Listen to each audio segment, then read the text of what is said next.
tantangan yang kita hadapi. Contohnya pada tahun 1997, dalam keadaan dunia bergelut dengan masalah kegawatan ekonomi, kita boleh merentasi lautan cabaran itu tanpa kita pinjam uang daripada IMF. Walaupun saya masih ingat masa Majelis Tinggi mesyuarat, tiap malam kita mesyuarat membincangkan waktu itu, bekas Menteri Kewangan nak membawa supaya kita pinjam duit daripada IMF waktu itu. Presiden keadilan pada hari ini, penasihat keadilan pada hari ini. Di Eropa, pada hari ini masalah krisis ekonomi.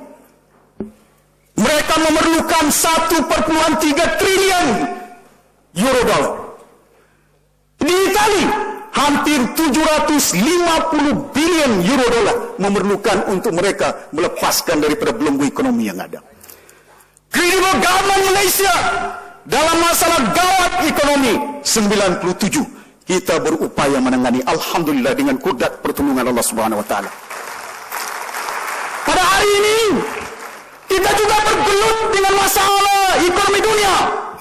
Di Eropa, di Amerika Syarikat, alhamdulillah, di bawah pimpinan yang amat berhormat Datuk Seri Presiden, suku ketiga, pencapaian KDNK kita 5,8%. Ini menampakkan bahawa we are credible government yang mampu, ada kewibawaan dia menerajui pemerintahan negara sebagai sebuah negara yang akan maju pada tahun 2020 berdasarkan track record yang kita telah lakukan. You can trust us as a government. Daripada berbagai rancangan yang kita lakukan, reform, transformasi yang dilakukan oleh Yang Amat Berhormat Perdana Menteri dalam pentadbiran kerajaan, dalam sistem politik parti kita. Hadirin yang dihormati sekalian, saya masih ingat bila mana Yang Amat Berhormat membincangkan tentang betapa perlunya kita tingkatkan NKRA pelaksanaan dia. Bukan hanya memerlukan some structure changes dari segi sistem pelaksanaannya. Dalam jangka masa yang pendek ini perlu kita melakukan 1.500 km jalan raya. Diminta kita untuk membina 50.000 unit rumah-rumah untuk orang miskin tegar di negara kita. Tidak ada kerajaan di dunia yang memberi peruntukan secara percuma kepada rakyatnya. Jumlah rumah yang dibina 50.000 unit cuma di Malaysia saja.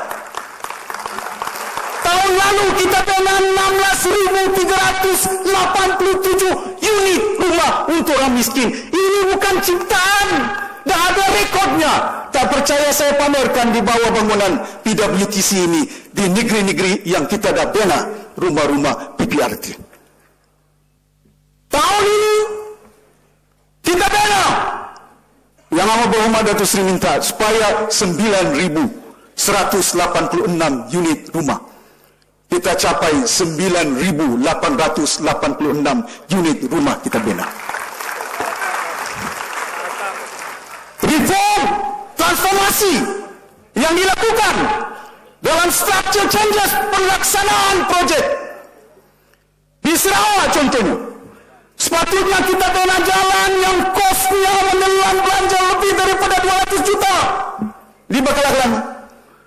Tapi dengan konsep Blue Ocean yang dilaksanakan, kita mampu menjayakan 60 juta ringgit saja, bukan 200 juta yang kita membelanjakan uang.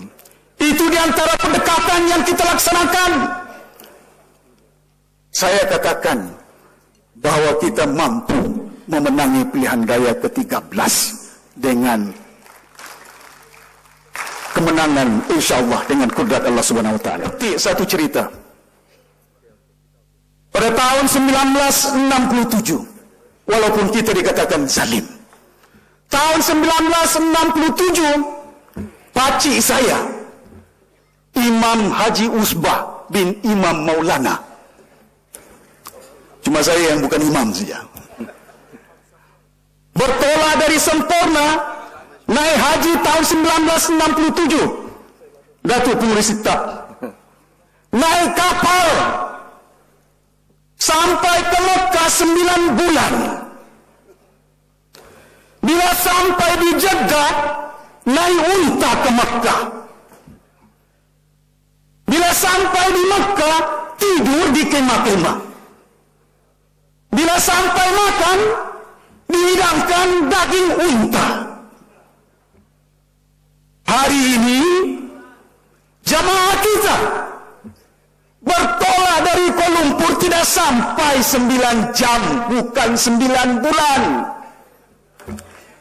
Bila sampai di Jeddah, naik bas ada ekornya, bukan unta. Sampai di Mekah tinggal di hotel, bukan di kemah, ada ekornya. Hidangan yang diberikan, nasi lemak pun sudah ada di Mekah. Bila sakit jemaah, bila demam jemaah haji,